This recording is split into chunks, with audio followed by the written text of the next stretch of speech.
the weekly Industry Angel podcast hears from business leaders and entrepreneurs who share their stories and that all-important light bulb moment. This can inspire us all and maybe scratch that itch and kickstart that idea that keeps you awake at night.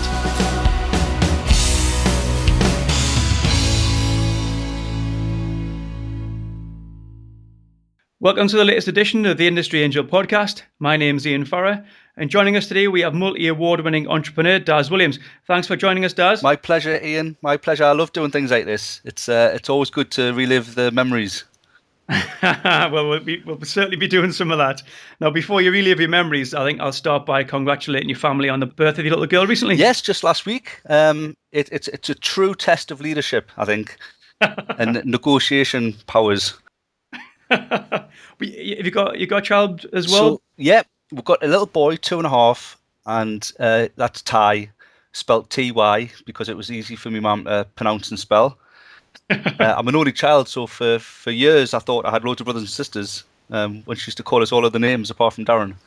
Well, I'm sure he's dying to get back from school and see his little sister, yeah? That's it, yeah. So Casey, it's been brilliant, but obviously I've had 2 weeks off, which again is something I would definitely recommend, is to take time out. And the 2 weeks, I'm on my second week now, it's doing wonders being able to sit back and reflect and spend some time on the business. Excellent. Now, Darren, I know you've got a great story, and I don't want to give anything away, okay? So I've got your timeline in front of me.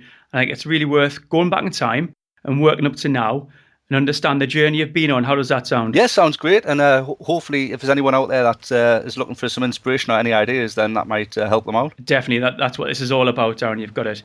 So what I'll do is I'll shoot some ears at you and we'll get cracking. But if I miss anything, I'm sure you'll let us know, right? All right. So what I'll do is I'll go back to 2001, okay? And you created ultimatebuzz.net. And that was the Northeast's largest independent music website, yeah? I think 26,000 members? Yeah, that's right. And they generated 3.5 million messages over the amount of years that I had it. And that was really the first business, which was really a hobby at the time, but then turned into a business. So it was from leaving school. The first place I worked, I remember it was back in 1998, and I sat in front of the computer at a computer shop I worked at, and the boss was sat there with us, and he was like, right, this is it. This is the next big thing. I says, well, what is it? He says, well, it's a search engine. I says, well, what do you do? He says, well, you search for stuff. Well, what sort of stuff? He says, anything but rude photos. And so he's me picking out a music tape I had in my pocket because I was madly passionate about music and techno and rave. And I started trying to search for the DJs' names to try and find photos of them and more music. And I just couldn't find anything anywhere. So that was like the first spark of genius where you think, right, I'm going to create a website. I'm going to do one myself. Bear in mind, I was probably about 17 and I didn't have a clue how to do websites or web design or anything like that. So I just set about learning and just create a website, told my mates about it. And then before you knew it, word got out and word spread. And it just became so popular, and just everyone loved the fact that you could meet up with other like-minded people, share stories and share music and photos. And it just becomes so popular that it was banned from most of the secondary schools in the Northeast. Just I'm sure my photo was up in the most wanted list in the staff room. And it was a true moment where you thought, you know what, if you create something special that's free, and it's giving something back to everyone, then it's just going to become immensely popular, and word of mouth, like marketing, will do it all for you. Was there lots of chat rooms or people, talking on the site? Or? It was a forum first and foremost, and then obviously we introduced the chat room, which ended up getting quite a number of people in, and it was actually the chat room that gave us inspiration for the next business idea. And I noticed at the time people, it was all mix of ages from teenage right up to 30, and people will be in there talking about music and DJs, and then all of a sudden I noticed people started chatting each other up, and I was like, oh, go and get your own bloody room. We're talking about serious stuff in here. And so that was when I decided I was going to create a dating website. Basically, that was when Northeast Singles was born, back in around about 2002. I remember searching online and I couldn't find any other sort of specific Northeast Newcastle dating app or website. And that's when I decided I was going to create that. We ran a series of radio campaigns with Metro Radio, the local radio station. Did some speed dating events. One was at the Gate in Newcastle. It was just sort of one of these things where you're able to get on the ground and do something tangible with a website, do some events to try and promote it. And that was great. And that then led me across to wanting to do a series of nightclub events all the way across the Northeast. Speed dating events, promoting the website. And I was with one of the owners of Absolute Leisure, and I wanted to do an event in their nightclub in Sunderland, which was the Palace, which was this huge nightclub. Yeah, remember it well. Yeah, and of course it was stood outside looking up at this huge building, and the manager looking at me saying, looking down at me and looking up at this building, thinking this is too big for you, son. So he says, we've got another nightclub down in Dalton, a smaller one, and if you do well there, you can have this one. So there I was, off down the A19, straight down to Dalton, met the manager of that venue, which was called The Lounge. And as we sort of toured the nightclub and got talking, I realised that Jason was one of the biggest rave promoters in Teesside in the 90s. And I'd been offered the opportunity to run my own rave event in what was the McEwen Centre in Hortney Spring, which held about 2,000 people. And literally within about a week, I bumped into Jason. I was like, listen, had this opportunity. Do you want to get involved? And he was like, yeah, definitely. Let's go 50-50. We'll call it the Powerhouse, which was his popular name. So therefore, all the mums and dads of his era have already got kids and they remember what it was. And so we launched. That was around about 2003. And by the way, the speed dating events and dating website didn't take off as much as I hoped, and that just kind of fell by the wayside. But with this new nightclub event, we thought, well, we'll be a bit different, and we stand out from everyone else, and we'll do an under 18s rather than an over 18s.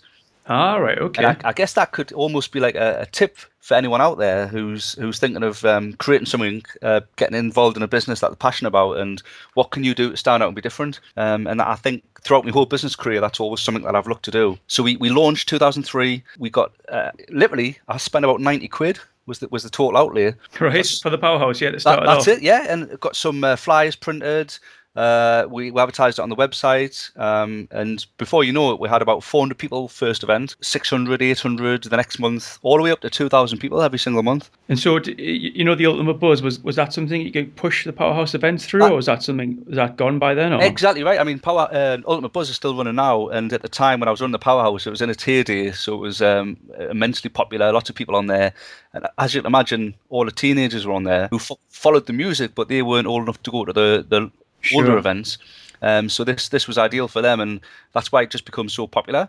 But obviously, if you break it down and you dig a bit deeper, and you look at the event itself, yes, we're under 18s, no one else is doing it, but the over 18s had 12 DJs and MCs, and we come along and we just turned everything upside down. We said, right, we're going to do 24 DJs and MCs. Wow. We're going to do back-to-backs. We'll put on a show. We'll put on an experience. We had lasers, fire, stilt walkers, all sorts of things. It was the love of the music that really brought people there. But putting on the show and value for money, I think just accelerated that, and we just become the talk of the town. And it was on every month, so it gave the kids enough time to we sold the audio and the video of the previous event, so that then sparked more interest. And we give out flyers for the next event at that event, which then everyone walked away with a flyer. So I think really it was just putting on the best show in the world, and word of mouth marketing will do everything for you. And I think obviously your passion as well, because you enjoy that type of music, and obviously you enjoy the events as well.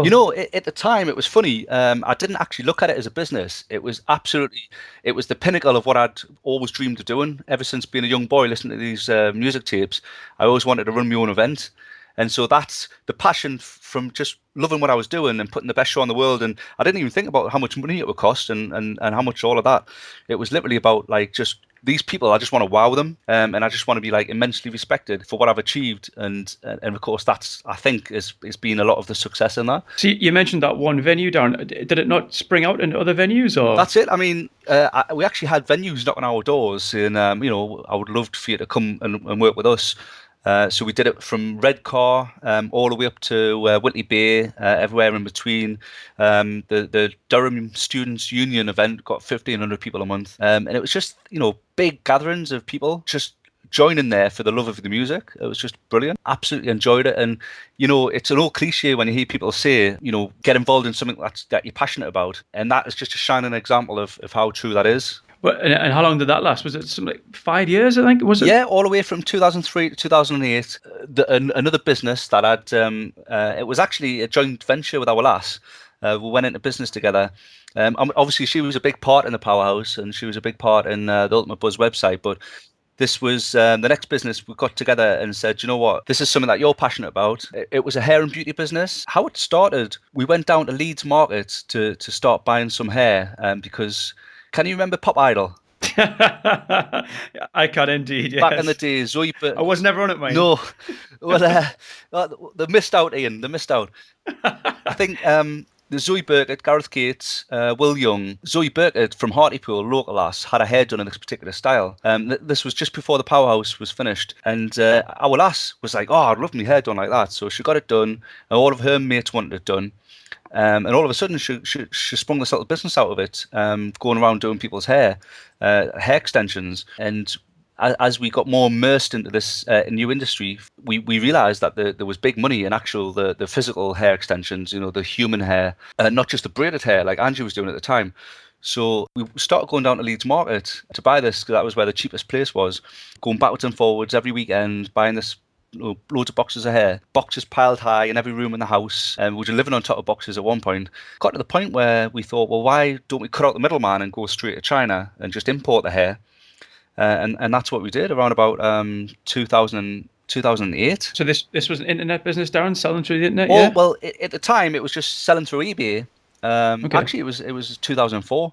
And it was just selling little bits. You're making a couple £100 a month that was ticking over, and then we invested in a website, which I was able to make myself, which saved some money. And of course, you launch on the internet with this website, and you're looking at it and you think, oh, this is brilliant, but there's no one on it, And that's where I started researching search engines and SEO, and how do you get to the top of the search engines so you get loads of people visit your website. And that's what we did. So around about 2009, which is where it really kicked off and we really got some traction in the search engines, that's when we started making 10, 20, 30 grand a month. And that was the sort of pivotal moment where we thought, this is getting really serious now. And that's when I sold all my other businesses. So the Ultimate Buzz website, I had a small web design agency, there was the Northeast Singles, the Powerhouse, and just focused purely on the hair and beauty business, which was called Buy Hair, BUY hair.co.uk. And that is another tip out there. If you look back at how I've done that, is literally is like a laser focus. Get rid of all the distractions, and don't water down your time, and just focus massively on one thing. And I sometimes raise my eyebrows when you talk to people, and especially the youngsters who look at it as a badge of honor. I've got this business over here, and I've got this business, and I've got that business. And I think to myself, you really just focus on one that you think's got the biggest potential, and that's giving yourself a fighting chance of doing extremely well. And that proved with the hair business, because from really 2009 to 2013, before we sold, we accelerated it to 1.2 million turnover and its peak, 18 staff. We were sending out 10,000 products a month to 37 countries, and we won 16 awards. We were getting about 1 million people to the websites every year. We had about 6 websites specialising in different areas, but all within the hair and beauty industry. And we operated from a 7,000 square foot warehouse. So it was all of that without any prior experience. Me and Angie were in our early 20s, and it was just learn as you go, and just pour tons and tons of time into it, work night and day. And obviously Angie was passionate about the hair and beauty products. I was passionate about websites and getting them to the top of Google, online marketing. And it was just a brilliant journey and experience from start to finish. And then we were offered the unique opportunity to sell to one of our suppliers, 2013, and we were made an offer, and we sold, which again was a massive experience in itself. And then that allowed us to sort of take some time out. Let's hear a quick word from our sponsors. Far North are a sales and marketing consultancy with one aim: to grow your organisation. A one partner joined up business development strategy ensures marketing feeds leads into the sales team. The team, with their enhanced sales process, can then go on and do what they do best: win business. Head over to far-north.co.uk powerhouse.co.uk and see how they can help smash that glass ceiling. Now, back to Darren Williams. But if I can take you back, Darren, I mean, I think that was a great summarise, but I really want to dig deep into the where you jumped from the eBay selling into then, jumping over to a warehouse. What was that like? What was the tipping point? Was it the 10, 20, 30K coming in per month through eBay and the website, and then you tipped across to the warehouse? Or Yeah, I think one of the great things about eBay is, apart from obviously very small costs, you could operate from home. You can test new products. You can find out what's going to sell, what's not going to sell. And once you've sort of fine-tuned your product selection, you can then get your website, put all your products on there. And then as you're sending your products out through eBay, you can put a little thank you card in saying, next time why don't you check us out on the website, and drive people across. You can then, we found a forum which was talking full of hair enthusiasts and people wanting to do various styles and experimenting with colours and all sorts. So we joined this forum and started posting messages and engaging with conversation and becoming advocates, and just becoming well known. And then every now and again, very subtly dropping in, oh, well, have you tried this website?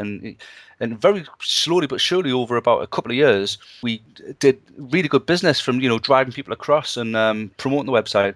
And that was the tipping point when we started. We were at home. We had all the boxes of hair in the garage and in every room you can think of. We turned one of the rooms into an office. I was just doing all the website stuff every day. And Angie, my partner, bless her, she was doing customer service, accounts, finance, procurement, dispatch, you name it, she was doing it. It got to the point where she come to us one day and just says, I'm just struggling to cope with the demand. There's that many orders. I have to do this, I have to do that. And that was the point where we knew we'd outgrow the house. We needed some storage space and we needed to take on our first employee. And it just naturally grew to that point where we're bursting at the seams. And we just found a small unit just around the corner from us, about 900 square feet. And that was, I think, really in the whole business career, that was the pivotal moment where you think to yourself, I've actually got a proper tangible business where I'm not operating from home anymore, like I was with the Powerhouse and Ultimate Buzz. It's a proper place where you can call home. And it was... that was around about 2009. So we were dispatching, I don't know, around about a few hundred products a month at that point. And we took on our first employee, and very quickly we just started taking on more and more people because the search engines were taking off and the traffic and the orders were going through the roof. And then I think really we started off with customer services. To be honest, this was quite a good moment in the business. We had our first employee sat there churning out products, and I had a phone installed, of course, to get the internet, but the phone just wasn't used. And I sat looking at it for ages thinking, why don't we just advertise the phone number on the website and start taking orders? Because Angie just didn't have the time when we were at home, and we didn't want to put our home phone number on the internet. And of course, almost immediately, the phone just rang off the hook. People asking questions, because it's one of those industries where you need to ask a lot of questions. A lot of salons saying, oh, can I place like a 200 quid order? Can I place a 500 quid order? And we're like, crikey, would these people have normally have placed an order online if they couldn't have rang? And later on in business, later on in the life of that business, we realised that a lot of the salons, the owners, were like, say, older, in the 50s or 60s, either didn't have time to use the internet or didn't know how to use it, and their preference was just to pick up the phone, place an order, and quick get back to cutting someone's hair. So the amount of money generated through the telephones was immense, and we put the phone number big and prominent at the top of the website. And it just seems like such a small thing, putting a phone number on the website. But I wonder how many people out there have not even considered that. Yeah, I mean, it's all about call to actions, and Darren. And I mean, you see things there, channels to market is brilliant. For you, what you've done there, you've went really niche, as you say. You haven't had lots of other businesses out there. You've really concentrated and focused on this one, and just smashed it really until you've hit those massive orders. Once you hit those big orders in the UK, did you not think of global domination? Well, that's right. I mean, what we realised is the hair industry in the UK was that was where it was at. It was obviously very popular in America, but with a website, you've got to tell Google where you're based geographically. And obviously, we're telling Google, look, we're in the UK. and I was thinking to myself, do we have the time and energy and money to go off and open an office in America, and hire staff and do that? And I guess we could have, but I chose to just stay with what I knew in the home territory. And I almost felt as if we hadn't fully accomplished it, and there was still lots more to do. And then when you get a supplier come along and offer you, and making you an offer you can't refuse, it's like, crikey, it's like a bit like Deal or No Deal. Do you take the banker's offer? Do you cash out now? But I think just rewinding a little bit, obviously the story of putting the telephone number on was great, and that really accelerated things. And you're right, it is very niche what we did. And when you look online at that time, there was lots and lots of brands selling hair products, but they were only selling their own hair products. And there weren't many websites that had in fact, there were none that sold everything under one roof. So very early on, we decided to become like the sort of supermarket of the hair world. And we started doing deals with all the various hair suppliers and just sold everything and become your one-stop shop. And again, I think that contributed massively to it as well. So, lots of little innovative things as you're going along and trying to be the industry leader, launching features that no one else has. We had like a colour matching service, which was the first of its kind. What you do is you upload a photo of yourself. It will go through to our customer service team. They look at the massive colouring of all the various colours of hair, match you up, and then send you a link full of all the products that would be ideal suited to your hair colour. One of the great things about that is our biggest problem was returns. People buying hair products but getting the wrong colour. And then sending it back for a new one, and of course that's costing us money. So by doing this sort of colour matching service, we stamped out a lot of the returns, which was great, and no one else was doing it. And it's doing things like that to make it stand out, forward thinking, and being innovative. That's fantastic. So extra sales. And not as many returns. That's right, exactly right. Yeah, and it's so simple because the staff's just sitting there and it's popping up on the screen and they're just clicking a colour and away you go. Really easy to do, so no extra overhead. And if you look at the whole career of what I've done is being innovative is another key point as well. That's another big tip. And if I can, now is probably a good point to just, if you would ask us, what's the top tips for listeners out there? One thing I've done, which is related to what I've just said there, is if you're looking to launch a product, you go on Amazon and do a search for similar products and go to the reviews and then look through all the negative reviews. You can see what problem people have with a similar product, and then you can use that feedback to then better your product, and that falls right into the hands of innovation. That's an excellent tip. I mean, obviously that's business to consumer. So if you're in that industry, then definitely go for it. Can I just ask you about importing, Darren? You're importing the hair from overseas. How did you find that experience? So importing from China can be immensely frustrating, but also immensely rewarding. And back in 2009, really it was as easy as just doing a search on Google for hair suppliers, and obviously China was one of the great exporters of hair. But equally, there's lots of other countries such as Indonesia, India. But we worked out pretty early on that there's lots of Chinese agents who are in between the sort of the buyers and the factories, and they speak good English. And they're not employed by the factory, but they work on a commission basis. So they'll be working with a number of factories. And they normally got a website, or they can be on Alibaba, and you literally you just reach out to them. You ask for some samples, and then you work out the terms of their business and how they operate. Generally 30% up front and 70% on completion before the ship. And through all of the different sort of samples you get, you can work out pretty quickly who's good and who's not.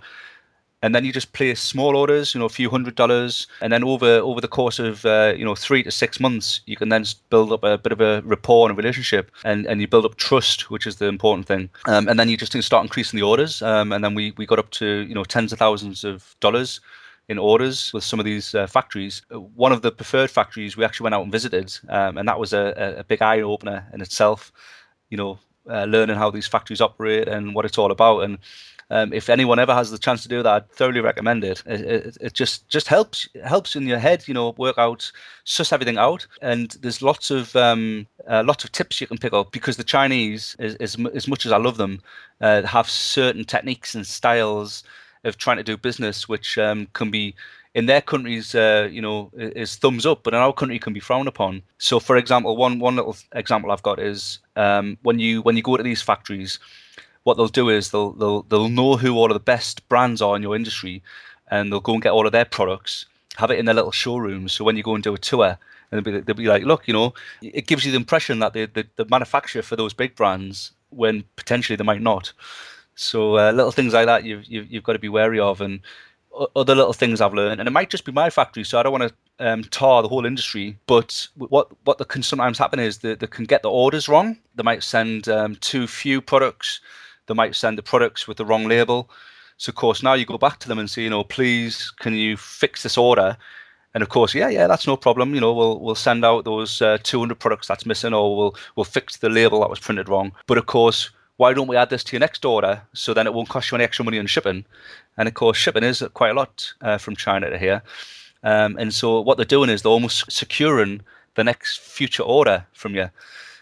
So little things like that to be wary of. But again, it might not be with every factory in every industry, but certainly my experience. But they are great tips, and as you say, sometimes you don't understand that until you're in the zone, or you're actually on a trade mission. So people listening, they're definitely going to be interested in some of these points, and I'm sure they could hook up with you or drop you a line if they have any questions. Yeah, I mean, I'm a big advocate of helping people. A quick email across, got a couple of questions, I can fire a quick email back. And I picked this up through two business legends. The first was Tom Maxfield, who founded Sage, who the whole Northeast will be familiar with.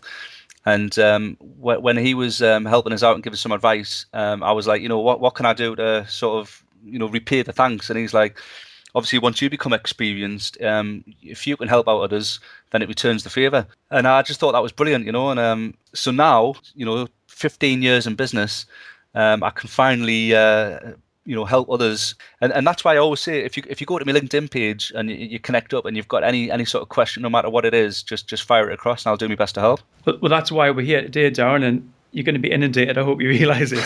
But what I'll do is, in the show notes on the website, industryangel.com, I'll link you up. And as I say, I'm sure people will get in touch. You mentioned a great word there, innovation. And if I can just ask you, later on after Harland, was that when you created the hairfeathers.co.uk? Well, actually, it was during the time of Hairfeathers. It was during the time of Harland.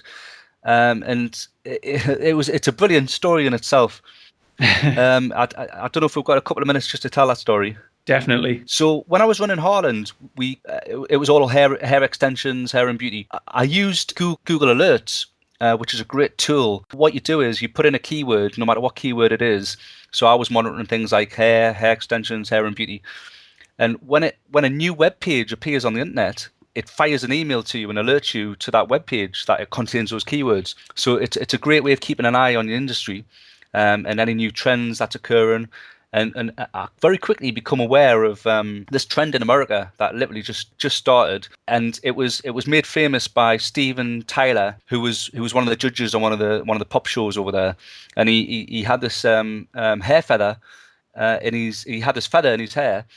And all of a sudden, everyone was talking about it, and what is it? And it's one of these fashion trends and fashion fads, and of course, it just started becoming really popular. So in the UK, I've got the team together, and I says, look, I've got this feeling, I've got one of these butterfly feelings that this is just going to be huge, and it'll probably only last maybe a year or so, but we need to jump on it and ride with it. And we quickly found out what sort of feathers there were, which is from a rooster. It's known as a saddle. It's very popular in the fly fishing industry, which is when I started doing my research, I figured out the reason why they're so popular is because these feathers act like human hair. So you can heat them and style them in the same way, and they're very versatile. They're quite thin as well, quite similar to hair. So it lends itself very well to an accessory. And we worked out that there was really one or two main suppliers in America that produced these hair feathers for the fly fishing industry. And then I worked out where the main distributor was in the UK. And I rang this guy up and I was talking to him, and I figured out that the prices were unbelievably low, suited for that industry of fly fishing. Whereas for the hair extensions industry, the retail price for about 7 feathers was about 15 quid. And of course, you get a saddle of feathers for about 30 quid and had about 200 feathers on. So obviously the cost of the materials is nothing. So when I was speaking to the feather supplier, obviously I didn't want to let on to him what I was up to. And of course, when I was speaking to him on the phone, I was like, how many you got there? And he's like, I've got a few here. I said, I'll take a box of 200 off you. And there was silence on the end of the phone where he was trying to, and I was like, oh, hello? And he's like, 200? He says, normally I only sell 1 or 2 a month, and you want 200? I says, oh yeah, but I just really like fly fishing. And of course, it was just a little bit of, trying to get the best deal, the best price. We got the feathers, we got the team together around the table. We looked at the pictures of the feathers, and then we just started putting them together ourselves and use Curatone, which was the sort of glue that bonds them together, which can be melted and fused to the hair. We'd done the packaging and got it printed at local printers. We called them royal hair feathers, because we knew one of our big markets would be America. And of course, they go crazy about the royal family. Sure. We wanted to put a sort of UK stamp on, made in England. And we launched it. And very quickly, to our existing customers, they took it up really quickly. They got on board. And then all of a sudden, the UK press got in touch, started ringing us up. I created a dedicated website, and they were like, oh, there's this big fashion trend. Can you tell me all about it? And of course, we then become the sort of the authority and the voice in the UK for this new fashion trend, and it just accelerated. And in the end, we sold thousands and thousands of packets. And funny enough, back to America, which is ironic that they're all coming from America, shipped to the UK, right, and then shipped back, which you just generally only see in China these days. So I was quite proud of that. You've used a few times there, Darren, worked out, and again, you've went niche, you've really studied it, you've done your research. I think that's a great point for to leave us with. With the hair, you were in chat rooms, you were really immersed and not going a mile wide. You're really niche and focusing on what you were doing. Yeah, I mean that definitely is a great tip. And I think people can try and be all things to all people, and it really does make sense to just narrow right down. And there's loads of examples out there of things like that. Those beads, Luma bands. Again, is another example of that. Not that I was involved in that, but you're absolutely right. And I think if you're looking to get started in something, start small. Try and find a select group of people that might appeal to, and just go from there. And one of the other tips that I want to leave everyone with is surveys, and I'm a massive advocate of this. No matter what stage of business, pre-start or mature and established, I always try and do a survey, monthly or at least quarterly, and get a feel out there for what are people feeling for you, your product, your brand. How could you improve? What are they dislike? What are they like? And sometimes people either don't have time or they can be a bit afraid of doing it for getting too much negative feedback. But I think that's where innovation comes from. That's the best way to learn. That's a fantastic tip to leave us with, Darren. And to be honest, there's been golden nuggets all the way through there. So I'm sure this is going to be a fantastic episode, and you've got to come back. Yeah, definitely. And if there's any sort of particular areas of topics that we want to focus on, I'm more than happy to just drill right down there, because as fascinating as the story can be, going from start to finish and whizzing through it in half an hour, you don't get a chance to drill down. And I was really glad that you were able to do that with a hair story. Because that's where the tips come from. So yeah, touch base next time you have something. I definitely agree, and there's going to be loads more in there. And let's do it again. Let's home down on 2005 or whatever. Let's do that. All right, Ian. Well, thanks very much for that. Excellent. Well, cheers, Darren, and thanks for your time. Well, that was Darren Williams. I hope you enjoyed that. I've heard Darren speak before, and believe me, he's got many more tales. Maybe in a future edition, we can ask Darren to come back, possibly with your feedback. With Darren's laser focus and by removing distractions, he's built some fantastic businesses. So that's a great takeaway from this episode. Please head over to industryangel.com. I'll put a page up there for Darren, and you can leave your feedback. There's a Facebook plugin on there to use. I'll ask Darren to monitor that and maybe answer any of your queries and questions. So until next time, I'm Ian Farrer. This has been The Industry Angel, and thanks for listening.